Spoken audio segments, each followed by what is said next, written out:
Hamdan wa syukran lillah, wassalatu wassalamu ala rasulillah wa ala alihi wa ashabihi wa mawalah, la hawla wa la quwwata illa billah, amma ba'du. Asyhadu an la ilaha illallah wa asyhadu anna muhammadan abduhu wa rasuluhu, la nabiyya wa la rasula ba'dah. Allahumma salli wa sallim wa barik ala Muhammad wa ala alihi wa ashabihi wa man tabi'ahum bi ihsanin ila yaumil qiyamah. Fa ya ibadallah, usikum wa iyaya bi taqwallah, faqad fazal mu'minuna al-muttaqun, haitsu qala tabaraka wa ta'ala fil Qur'anil Karim ba'da an a'udzu billahi minasyaitonir rajim. Ya ayyuhalladzina amanu taqullaha haqqa tuqatih wa la tamutunna illa wa antum muslimun. Baik, Bapak-bapak jamaah kajian rutin PRM Pakem Binangun yang semoga senantiasa dirahmati dan diberkahi Allah Subhanahu wa taala. Alhamdulillah, pada kesempatan malam hari ini kita dapat melanjutkan kembali kajian rutin kita, yaitu kajian tafsir dengan kitab rujukan, yaitu kitab tafsir Jalalain, yang insyaallah untuk malam hari ini akan kita teruskan pada surat An-Nas. Alhamdulillah, pada dua pertemuan sebelumnya kita sudah selesai membahas surat Al-Fatihah dari ayat pertama sampai ayat yang ke-7. Untuk malam hari ini nanti kita akan sama-sama mengkaji tentang tafsir dari surat An-Nas. Baik, sebelum kita mengkaji tentang tafsir surat An-Nas, baiknya kita baca bersama-sama terlebih dahulu surat An-Nas. Nanti saya pertama yang membaca, kemudian nanti Bapak-bapak bisa mengikuti. A'udzu billahi minasy syaithanir rajim. A'udzu billahi minasy syaithanir rajim. Bismillahirrahmanirrahim. Bismillahirrahmanirrahim. Qul a'udzu birabbin nas. Qul a'udzu birabbin nas. Malikin nas. Malikin nas. Ilahin nas. Ilahin nas. Min syarril waswasil khannas. Min syarril waswasil khannas. Alladzi yuwaswisu fi sudurin nas. Alladzi yuwaswisu fi sudurin nas. Minal jinnati wan nas. Minal jinnati wan nas. Shadaqallahul azim. Baik, alhamdulillah, tadi setelah kita baca bersama-sama surat An-Nas dari mulai ayat yang pertama sampai ayat yang ke-6. Bapak-bapak yang dirahmati Allah Subhanahu wa taala, perlu kita ketahui bersama bahwa surat An-Nas ini ketika turun itu dia bergandengan dengan surat Al-Falaq. Maka dikenal dengan istilah Al-Mu'awwidatain, yaitu dua surat yang kita gunakan untuk memohon perlindungan dari Allah Subhanahu wa taala dari sihir maupun dari kejahatan makhluk, yaitu manusia dan jin itu sendiri. Jadi dalam kitab Lubabun Nukul fi Asbabin Nuzul yang dikarang oleh Imam As-Suyuti, di dalam kitab itu dijelaskan tentang sebab turunnya atau asbabun nuzulnya surat An-Nas ini, yang nanti juga bergandengan dengan surat Al-Falaq. Yaitu pada suatu ketika Nabi kita Muhammad SAW, beliau tiba-tiba mengalami sakit yang sangat parah. Sakit demam amat tinggi. Padahal tidak ada sebab apapun. Tiba-tiba beliau malam hari itu merasakan panas yang sangat, merasakan sakit yang parah. Lalu datanglah dua orang malaikat yang menyamar menjadi manusia, yang menemani beliau. Yang satu duduk dekat di samping kepala beliau, lalu yang satunya lagi duduk dekat di kaki Nabi Muhammad SAW. Maka ngobrollah itu dua malaikat. Ini Nabi kenapa kok bisa sakit parah seperti ini? Tanya malaikat yang berada di samping kepalanya Nabi. Lalu dijawablah sama malaikat yang berada di samping kakinya Nabi. Ini Nabi sakit parah seperti ini karena terkena guna-guna atau sihir. Lantas siapa yang mengirimkan sihir ini? Maka dijawablah oleh satu malaikat bahwa yang mengirimkan namanya adalah Labid bin Al-A'sam. Labid bin Al-A'sam. Beliau ini adalah seorang Yahudi yang memang dia ahli kahin, ahli dukun. Jadi oleh Labid bin Al-A'sam ini ternyata Nabi disihir lewat bungkusan yang namanya buhul ya, bungkusan yang mana di dalam bungkusan itu terdapat rambutnya Nabi. Ya, bekas sisir Nabi, kan itu ada rambutnya, diambil, dimasukkan ke dalam bungkusan, ditali sebanyak 11 simpul, 11 tali. Lalu buhul itu atau bungkusan itu dipendam di dalam sebuah sumur yang namanya adalah sumur,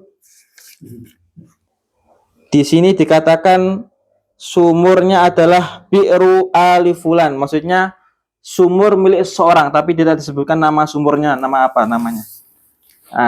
Buhul tadi itu dipendam di dalam sumur, lalu sumur itu dibiarkan mengalir air. Setelah dapat informasi dari para malaikat di malam harinya, lantas pagi harinya Nabi Muhammad mengutus seorang sahabatnya yang bernama Ammar bin Yasir. Diutus dengan beberapa orang untuk mengecek sumur tadi itu. Setelah dicek, ternyata airnya itu warnanya warna merah darah. Ya, warna merah darah. Lalu oleh Ammar bin Yasir dan para sahabat yang diutus Nabi itu dikuras itu si sumur tadi, kuras sampai kering. Ternyata di dasar dari sumur itu ada batu. Ketika diangkat, di bawah batu itu ada buhul tadi itu. Maka setiap kali dibacakan surat An-Nas ayat yang pertama, lepaslah satu simpul itu. Karena dia ada 11 simpulan. 11 itu sesuai dengan jumlah ayat dari surat An-Nas dan Al-Falaq. An-Nas 6 ayat, Al-Falaq 5 ayat. Kalau di total 11 ayat. Setelah dibacakan surat An-Nas dan Al-Falaq, lepaslah semua simpulan tali tadi itu. Nah, di dalamnya itu isinya adalah rambut Nabi. Diguna-guna, disihir. Itu satu pendapat Bapak-bapak. Jadi ada ulama yang berpendapat seperti itu, yaitu beliau adalah Imam Al-Baihaqi. Tapi ada juga ulama yang membantah, masa Nabi kena sihir? Nggak mungkin lah gitu kan. Tapi memang pendapat yang lebih rojih, yang lebih kuat adalah Nabi juga seorang manusia dan juga bisa kena sihir. Maka dari sini jamaah sekalian yang dirahmati Allah Subhanahu wa taala, betapa pentingnya kita untuk selalu memohon perlindungan Allah Subhanahu wa taala dari hal-hal semacam itu. Baik sihir, guna-guna, santet, dan sebagainya pokoknya lah. Atau mungkin keburukan manusia yang mungkin dia nggak enak dengan kita, iri, dengki, dan sebagainya. Maka dalam satu hadis dikatakan bahwa ketika Nabi hendak tidur, anna Nabiya sallallahu alaihi wasallam kana idza awa ila firashihi kula lailatin, ketika Nabi hendak tidur, ketika Nabi hendak membaringkan tubuhnya di ranjangnya, di tempat tidurnya setiap malam, maka beliau jama'a kaffaihi, beliau mengumpulkan kedua tangannya, summa nafasa, kemudian beliau meniup di dua telapak tangannya itu, lantas beliau membaca surat An-Nas dan Al-Falaq. Setelah itu baru diusapkan, ya, summa masaha, lalu beliau mengusapkan dari mulai kepalanya, ya, wajah, rambut, sampai ke bagian yang beliau bisa sentuh. Baru setelah itu beliau tidur. Nah, ini satu hadis yang sangat-sangat sekali kita perlu praktekkan bersama. Ya, karena waktu tidur itulah waktu paling rawan kita diganggu oleh hal-hal semacam itu. Ya. Jadi setiap mau tidur kita usahakan membaca An-Nas dan Al-Falaq, lalu kita tiupkan kedua telapak tangan kita laburkan, kita usapkan ke sekujur tubuh kita, lalu setelah itu kita doa mau tidur, lalu setelah itu kita tidur.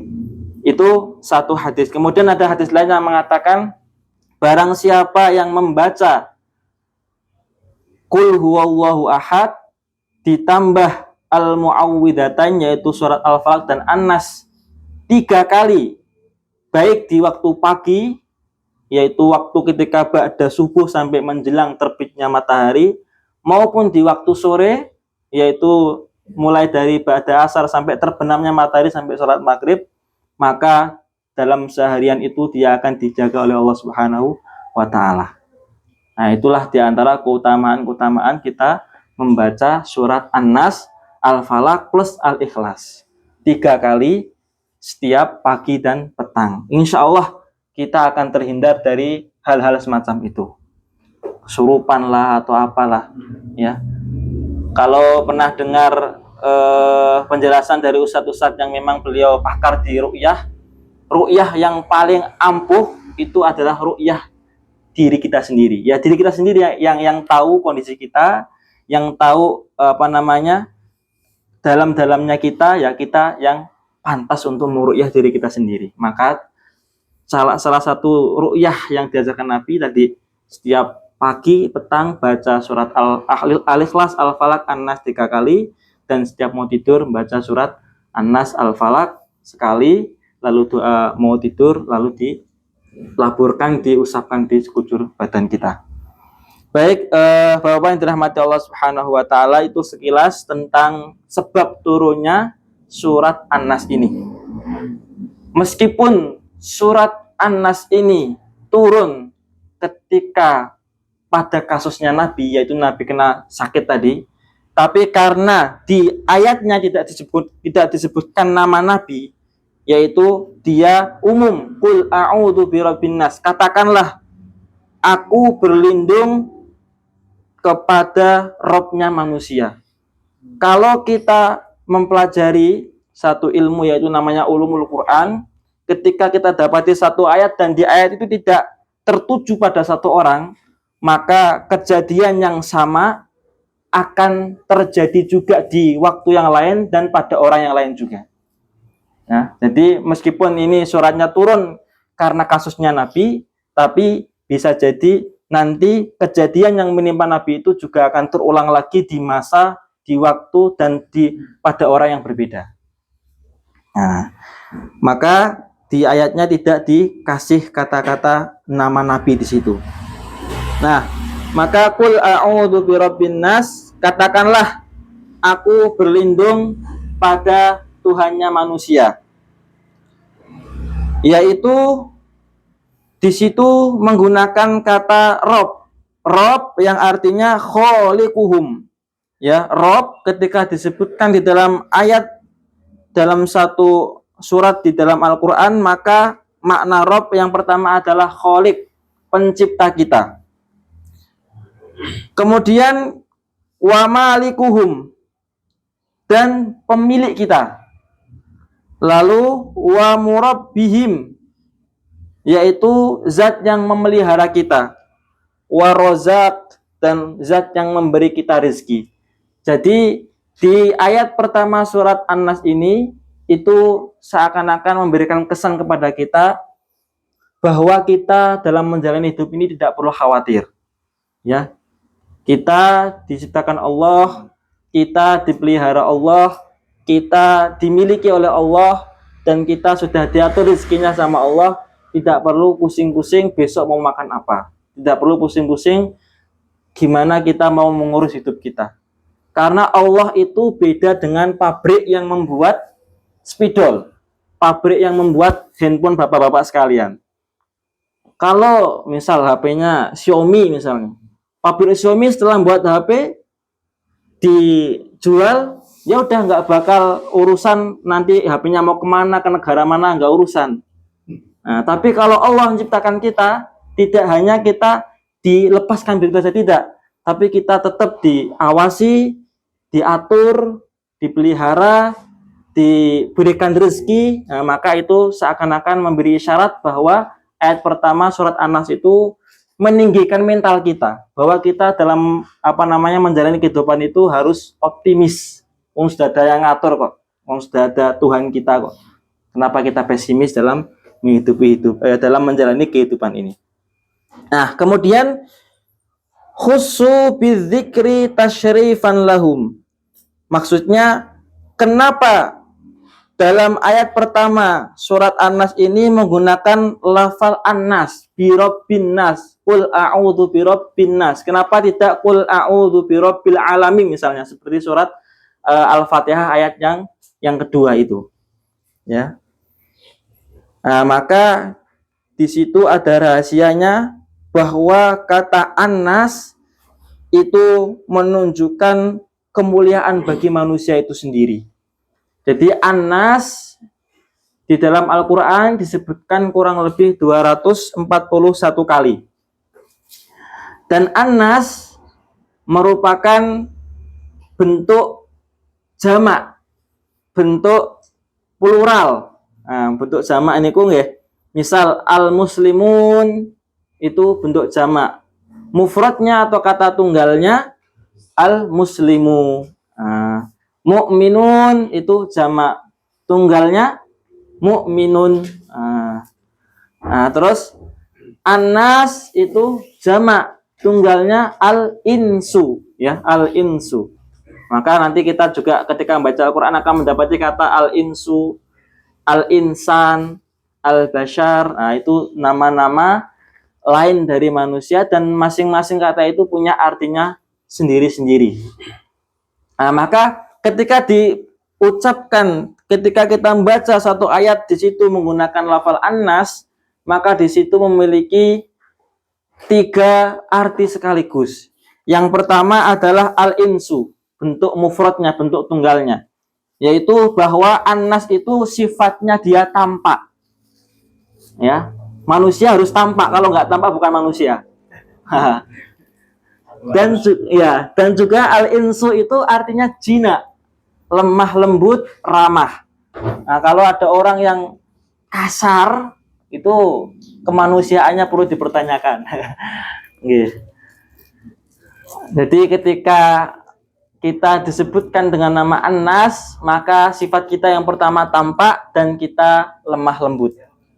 Lalu sifat yang kedua yang melekat pada kata An-Nas itu adalah al-insan, yaitu sifat totalitas ketika kita melakukan suatu aktivitas. Jadi ketika kita hidup dan kita melaksanakan suatu aktivitas, maka anjuran Al-Quran kita lakukan aktivitas itu dengan totalitas. Dengan totalitas, jangan separuh-separuh, jangan nanggung-nanggung. Lalu yang ketiga, yang terakhir, yaitu ketika disebutkan nama An-Nas, maka itu mencakup al-bashar, yaitu sifat yang menuntut seseorang untuk memenuhi kebutuhan biologisnya, makan, minum, terus hubungan suami istri. Nah, kalau ada manusia yang nggak mau makan, nggak mau minum, nah itu bukan manusia. Nah, itu siapa namanya, Pak? Nggak tahu mungkin ya. Nah, itu ya. Ketika disebut Anas, yang pertama sifatnya tampak, yang kedua dia sifatnya lemah lembut, ramah. Lalu ketika dia melakukan suatu aktivitas dia totalitas, tidak separuh-separuh, tidak nanggung-nanggung. Kemudian yang ketiga adalah selalu ingin memenuhi kebutuhan biologisnya. Maka Bapak-bapak yang dirahmati Allah Subhanahu wa taala, disitulah kita tadi diingatkan oleh Allah bahwa diri kita ini hakikatnya adalah milik Allah. Ya. Semua yang kita punya di dunia ini juga semuanya milik Allah, titipan. Kalau titipan bisa kapanpun nanti akan diambil sama yang punya. Kalau diambil sama yang punya marah napa mboten Bapak-bapak? Padahal itu bukan milik kita, itu ada yang punya. Nah, kita hanya dititipin, suatu waktu diambil, kok kita merasa marah, nggak terima, berarti ada rasa kepemilikan di situ. Maksudnya kita masih ada rasa memiliki. Padahal hakikatnya lillahi ma fis samawati wa ma fil ardh. Bagi Allah lah segala yang ada di langit dan ada yang dan segala apa yang ada di bumi. Maka di situ juga kita diingatkan Allah bahwa kamu itu akhirnya nggak punya apa-apa. Wong dirimu aja itu milikku kok, apalagi harta-hartamu itu bukan apa-apamu, itu hanya titipan dari saya. Maka tolong gunakan titipan itu, gunakan amanah itu dengan sebaik-baiknya. Dititipin harta, digunakan dengan sebaik-baiknya. Dititipin anak, dididik dengan baik. Ya, dititipin kesehatan, digunakan nikmat sehat itu dengan sebaik-baiknya untuk mengumpulkan pundi-pundi amal kebaikan dan pahala yang nanti kita nikmati di akhirat kelak. Nah, di situ untuk tafsiran dari surat An-Nas ayat yang pertama. Nah, itu Allah ingin meninggikan mental kita dalam menjalani kehidupan ini, bahwa kita itu sudah ada yang miliki, sudah ada yang ngatur, gak usah khawatir. Nah, kita harus optimis dalam menjalani hidup. Lalu setelah Allah meninggikan mental kita, Allah mengingatkan kita bahwa jangan sombong, jangan angkuh, jangan lupa diri, bahwa semua yang kau punya, bahkan dirimu pun itu juga milikku, kata Allah. Maka tolong gunakan titipan itu semua dengan sebaik-baiknya sesuai dengan perintah Allah Subhanahu wa taala. Kemudian ayat yang kedua, Malikin Nas. Nah, ini ma-nya dibaca pendek nggih Bapak-bapak, bukan Malikin Nas kayak surat Al-Fatihah. Maliki yaumiddin. Nah, tapi ini mimnya dibaca pendek. Qul a'udzu birabbin nas, malikin nas. Nah, bukan malikin nas. Nah, beda. Malikin nas yang artinya rajanya manusia. Rajanya manusia. Jadi tidak semua pemilik itu raja. Misal bapak-bapak punya HP.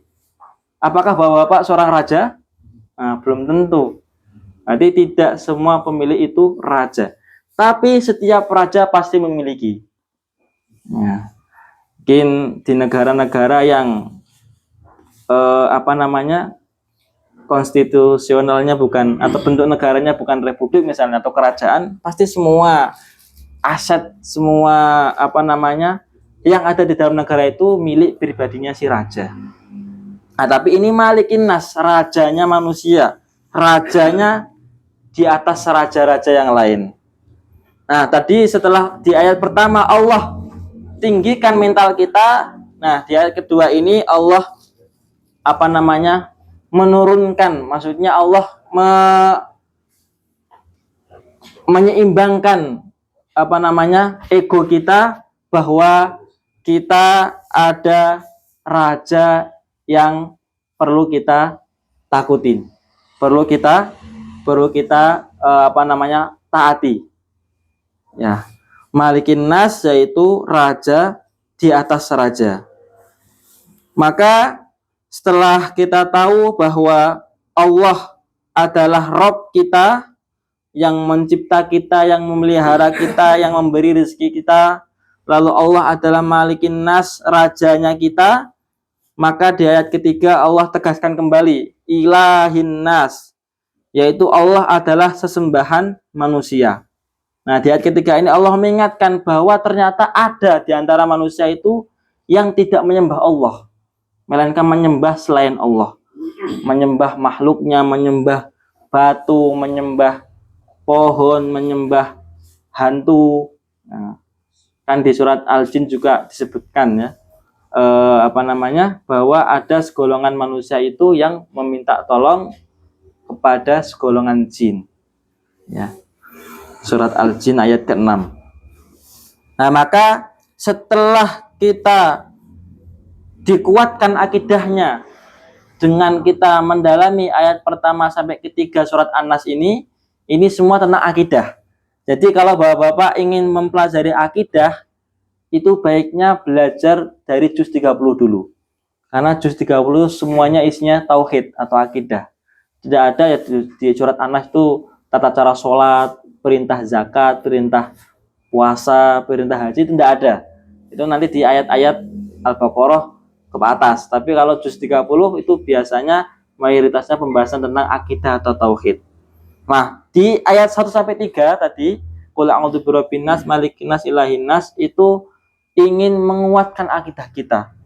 Kalau sudah mantap akidah kita, kita yakin bahwa Allah itu Rabb kita yakin bahwa Allah itu raja kita yakin bahwa Allah itu sesembahan kita, maka setelah akidah kita kuat, kita akan terhindar dari min syarril waswasil khannas, dari keburukan al-waswas, bisikan setan, al-khannas yang tersembunyi.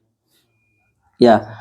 Jadi ketika hati kita dibisiki setan, yang namanya waswas kan itu bisikan yang membuat kita ragu. Misal kita sholat, tadi kentut gak ya? Batal apa enggak ya? Tadi saya sudah wudu atau enggak ya? Mungkin yang lainnya, kita lagi sholat, nanti HP ku tak kayak godio, kepikiran seperti itu, sehingga kita jadi gak khusyuk dan ragu-ragu. Maka keluarlah para ulama itu mengeluarkan satu kaidah fikih, al yaqinu la yuzalu bisyak. Misal kita sholat, terus tiba-tiba ada yang berbisik di hati kita, mau kamu ngentut loh, ora ayo kayak ngentut ora. Nah, maka pilihlah yang bapak-bapak yang kita yakini. Misal kita yakinnya nggak kentut, yaudah itu yang kita mantepin. Karena keyakinan yang kita yakini tidak bakal bisa dihilangkan, dikalahkan dengan yang meragukan. Ya, al yaqinu la yuzalu bisyak. Yakin itu tidak dapat dihilangkan dengan keraguan. Karena dalam hadis Nabi kan dikatakan bahwa kentut yang membatalkan sholat itu, yang pertama kentutnya bunyi, yang kedua berbau. Nah, kalau misal nggak bunyi dan nggak ada baunya, ya aman. Nah, lanjut sholatnya, yakin, mantep bahwa saya kentutnya nggak batal. Nah, kemudian al-khannas, bisikan setan, al-khannas yang tersembunyi. Al-khannas itu kalau kita umpamakan kayak tikus yang ada di dalam rumah, yang mana rumah itu ada kucingnya. Ketika tikus yang ada dalam rumah itu dan si kucing masih ada di dalam rumah itu, dia nggak berani keluar. Tapi ketika si kucing itu keluar dari rumah tersebut, nanti si tikus akan ikut keluar juga. Berani dia berkeliling-keliling di dalam rumah itu. Nah, seperti itu juga bisikan setan itu. Bisikan setan itu kalau kita berzikir, insya Allah nggak muncul seperti itu, bisikan-bisikan seperti itu. Tetapi ketika kita sesekali lalai dan lupa untuk berzikir, maka keluarlah bisikan-bisikan setan seperti tadi itu. Maka kita dianjurkan di surat Al-Falaq ayat keempat ini untuk memperbanyak zikir, ya, untuk memperbanyak zikir. Karena sekali kita lalai berzikir, maka bisikan setan akan mampu merasuki hati kita masing-masing. Sampai kapan bisikan setan itu akan mengganggu kita? Ya, madama arwahuhum fi ajsadihim. Selama ruh kita masih di dalam raga kita, selama itu juga bisikan setan akan terus menggoda kita. Maka ketika kita sakaratul maut pun itu bisikan setan tetap menggoda kita. Kalau dalam hadis digambarkan orang yang sakaratul maut itu dia kering, haus, mesti butuh banyak minum. Nah, dan ketika dia sedang haus itu, datanglah setan sambil membawa air. Mau air. Kalau kau mau, ikut denganku. Nah, kan naudzubillah kan. Jadi kalau kita ikuti setan, bisikan setan pada saat sakaratul maut nanti, ya kita naudzubillah suul khotimah. Tapi kan maka di di masa hidup kita ini kita perbanyak zikir. Ya, supaya nanti kita kuat dari godaan ketika kita menjelang sakaratul maut nanti, dan kita bisa mengucapkan zikir yang senantiasa kita dawamkan dalam semasa kita hidup itu untuk kita keluarkan nanti ketika sakaratul maut. Kan susah. Meskipun sekarang la ilaha illallah gampang banget, tapi wallahu alam nanti ketika menjelang sakaratul maut belum tentu bisa. Nah, maka jangan sekalipun kita lalai dari zikir. Meskipun hanya sedetik, meskipun hanya sejenak. Ya. Maka dalam surat Ali Imran itu ayat 191 dijelaskan, alladzina yadhkurunallaha qiyaman wa qu'udan wa 'ala junubihim. Yaitu orang-orang yang senantiasa berzikir kepada Allah dalam segala keadaan. Ya, yaitu dalam keadaan berdiri, dalam keadaan duduk, bahkan dalam keadaan berbaring. Maka dalam Islam kita diajarkan semua aktivitas kita pasti ada doanya. Mau tidur ada doanya, bangun tidur ada doanya, masuk WC keluar WC ada doanya. Semua bagian dari zikir. Supaya apa? Supaya tadi meminimalisir atau bahkan menjauhkan kita dari was al-khannas tadi itu. Ya, bisikan setan yang tersembunyi, yang keluarnya ya tadi ketika kita lupa berzikir, keluarlah bisikan setan itu. Maka ketika mungkin kita dapati para ulama kita, misalnya orang-orang soleh kita, dia kok istighfar terus, padahal nggak pernah, misal minim atau jarang banget berbuat maksiat, tapi kok dia istighfar terus. Istighfarnya itu karena dia lupa, bahwa dia lupa sedetik atau mungkin semenit, sejenak lupa pada Allah, maka dia berbanyak istighfar. Ya, itu pun juga berlaku untuk kita. Misal kita lagi lupa, lagi stres itu, langsunglah berbanyak zikir. Karena ketika kita lagi banyak masalah, biasanya pada saat itu tandanya kita sedang tidak ingat sama Allah Subhanahu wa taala. Tadi kan Allah sudah memotivasi kita, meninggikan mental kita. Wah, enggak usah khawatir dalam hidup itu. Jalani dengan optimis karena sudah ada Rob kita yang mencipta, yang memelihara dan memberi kita rezeki. Nah, kemudian yang terakhir ayat yang kelima, alladzi yuwaswisu fi sudurin nas, yaitu yang membisikkan ke dalam hati manusia, ya, qulubihim idza ghafilu an dzikrillah. Tadi setan itu membisikkan ke dalam hati manusia ketika manusia itu lalai dari zikir kepada Allah.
di dalam rahim, di dalam perut seorang ibu. Juga majnun. Ganti. Oke. Baru aja nanti. Dan juga majnun, majnun itu kan orang gila, tertutup akalnya. Nah, maka kata jinnah itu berasal dari kata jannah yang artinya tertutup. Nah, dan anas tadi sudah dijelaskan bahwa kata anas itu menunjukkan kemuliaan dari manusia itu sendiri. Mungkin Bapak yang dirahmati Allah Subhanahu wa taala, kurang lebih itu untuk tafsir dari surat An-Nas dari ayat pertama sampai ayat ke-6. Intinya yang pertama, kita dianjurkan Nabi untuk senantiasa membaca surat An-Nas berbarengan dengan surat Al-Falaq ketika kita hendak mau tidur, lalu kita usapkan di sekujur badan kita dari mulai kepala sampai kaki. Lalu di pagi dan petang kita juga dianjurkan untuk berzikir dengan dua surat ini plus surat Al-Ikhlas sebanyak 3 kali. Kemudian masuk ke tafsirannya, yaitu surat An-Nas ayat pertama itu berisi motivasi atau meninggikan mental kita untuk optimis dalam menjalani hidup, bahwa kita itu adalah makhluk yang sudah ada pemiliknya. Jadi tidak usah khawatir, tidak usah pesimis. Kemudian karena kita sudah ada memiliki, maka semua diri kita, harta kita, semua yang kita miliki adalah titipan dan amanah yang harus kita gunakan dengan sebaik-baiknya. Lalu masuk ke ayat kedua, yaitu kita ditegaskan bahwa Allah Raja kita. Kemudian Allah, ayat ketiga, Allah sembahan kita. Setelah kita kuat akidah kita, insya Allah kita bisa terhindar dari min syarril waswasil khannas, yang mana waswas itu masuk ke dalam hati kita, dan waswas itu berasal dari dua makhluk, yaitu jin dan manusia. Mungkin itu yang dapat kami sampaikan, mudah-mudahan bisa kita amalkan dan kita pahami bersama. Terima kasih atas perhatiannya, kurang lebihnya mohon maaf. Assalamualaikum warahmatullahi wabarakatuh. Ya, kita ucapkan terima kasih. Selanjutnya, monggo yang ingin memperjelas atau bertanya atau berdiskusi atau apa, dibacakan. Ini Bapak menanyakan tentang surat An-Nas.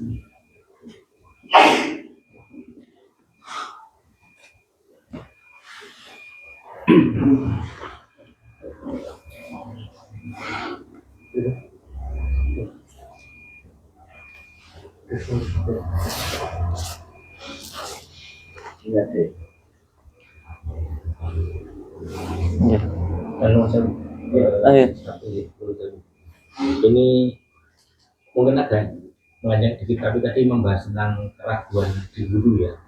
Kalau menurut saya, pengalaman saya pribadi, karena kita tuh hidup di daerah yang banyak air, dan ketika kita daripada masuk dari keraguan, kita ambil yang terbaik untuk Allah. Jadi selama badan kita tidak sakit, tidak alergi air, alangkah sebaiknya kalau nanti ragu-ragu kita ambil aja dulu baik. Itu termasuk pemborosan atau tidak?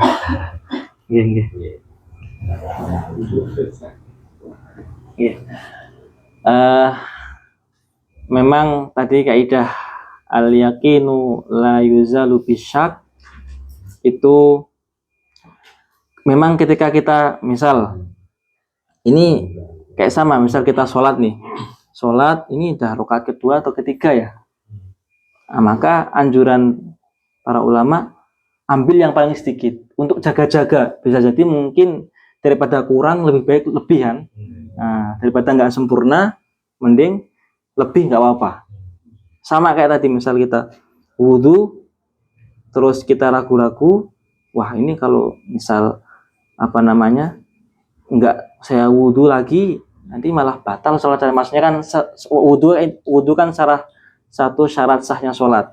Nah, kalau misal wudhu kita nggak bener, berarti ya nggak bakal sah sholat kita. Nah, maka ya tadi kita dianjurkan wudhu lagi. Maka pokoknya kita pilih yang kita yakini. Misal kita yakinnya, wah saya kayaknya batal nih, ya dah wudhu lagi. Tapi kalau kita yakinnya saya nggak batal, saya yakin nggak batal, saya kentutnya nggak bau, nggak berbunyi kok, maka kita ambil yang kita yakini itu. Tapi kalau kasus sholat tadi, misal kita lupa rakaat keberapa, 2 atau 3, maka kita pilih yang paling sedikit. Lebih baik lebih daripada kurang. Oh, alam bisawab.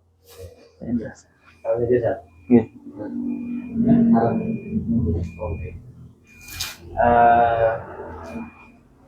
Terkait dengan apa namanya keraguan tadi ya, karena memang pernah berapa kali. Jadi nggak salah itu ada kalau tadi talbis kayaknya. Jadi orang mau sholat itu ulang-ulang takbiratul yang pertama. Jadi ketika ditanya rasanya itu nggak khusyuk. Apakah memang itu jin yang membisikkan?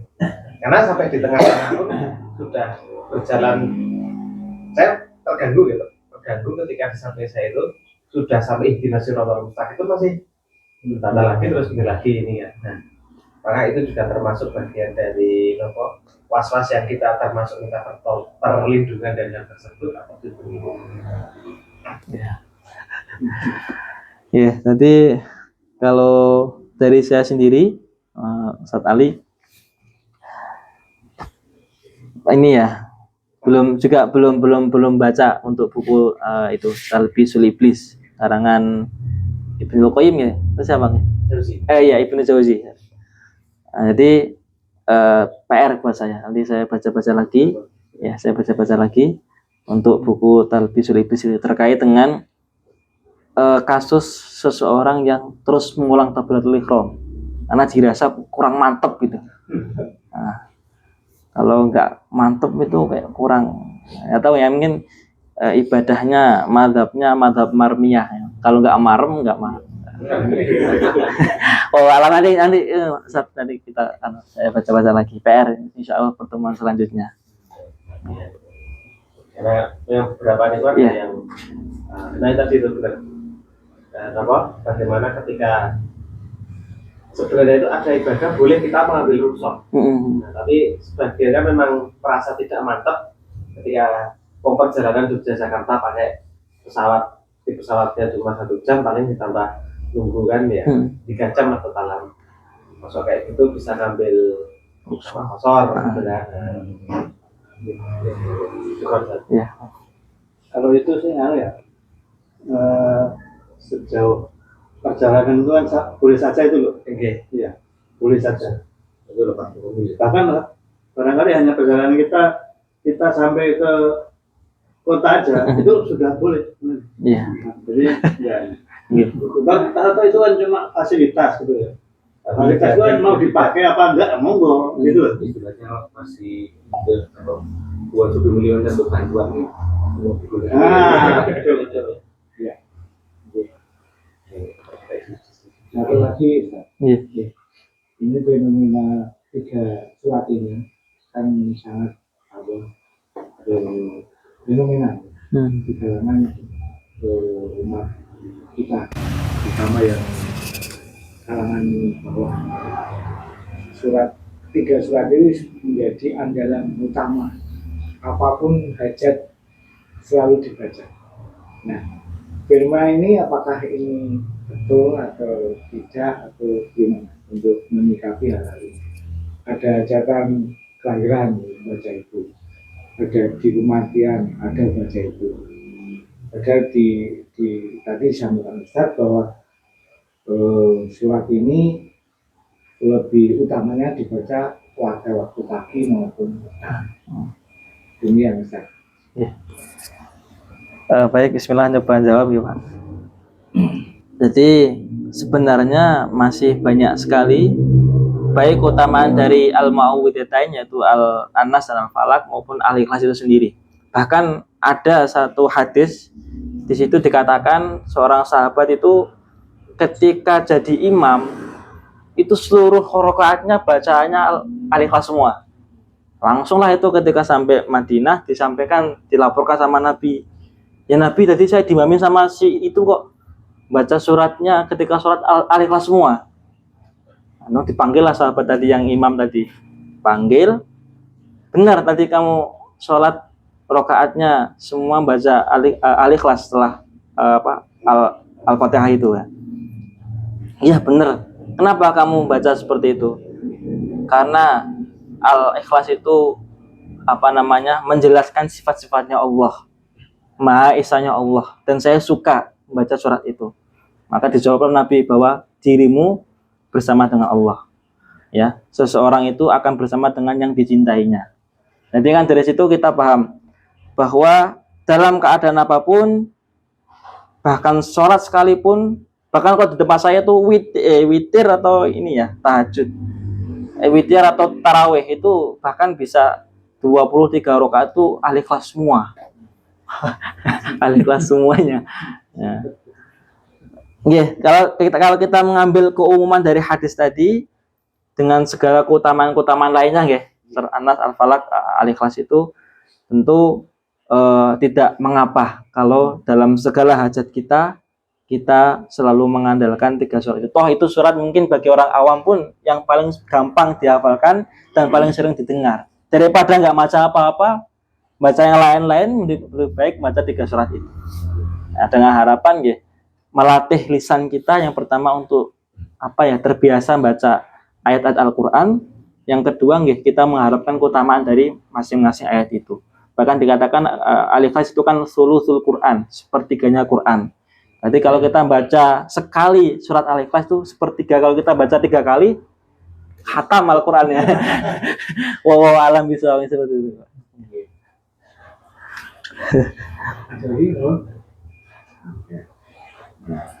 Jadi juga menyinggung masalah ru'yah ya. Iya.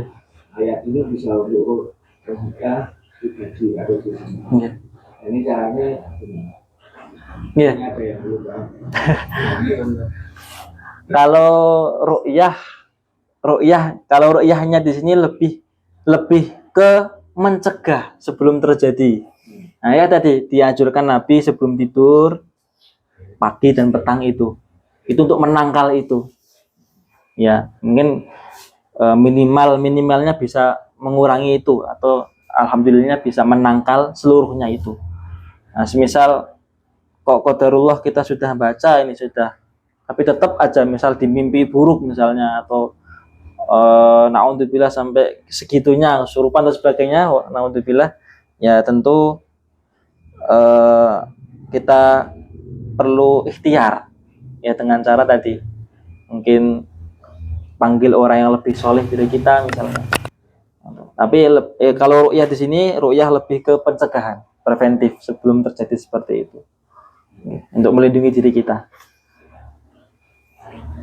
Nah, tadi sampai Nabi mencontohkan diusap terus dilabur, itu kan untuk melindungi tubuh kita.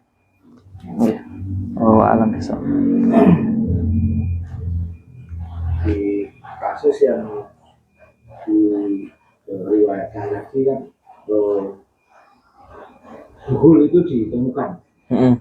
Kasus-kasus yang sekarang ada tidak ditemukan. Terus kemudian ketika kita akan menerapkan ayat ini, kita juga perlu tahu apakah ini tanda-tanda penyakit sedih atau penyakit biasa. Ini iman. Kalau soal itu saya pribadi belum berani jawab ya Pak. Ya juga belum pengalaman ru'yah orang. Yang paling pengalamannya ru'yah rumah ini Pak. Paling bacakan rumah, terus di ruang-ruang mana, terus nanti kita bacakan rumah ayat-ayat tanzil itu, ayat rumah, kita ciprakan air di ujung-ujungnya itu. Paling itu sih Pak. Cuma kalau untuk ru'yah orang terus sampai mencari sumber masalahnya, mungkin orangnya sendiri yang pernah nyimpen apa, pernah punya ageman atau jimat apa, itu saya belum pernah pengalaman juga, belum pernah menjalani seperti itu. Ya, mungkin bisa ini sih Pak, sering-sering nonton Ustaz Faizar itu. Nggih, alam bismillah. Ya, jadi itu dilanjut Saudara pagi main nih Jim Nah, kalau jajan dia, musim taneng dia. Ya, kalau dia begitu.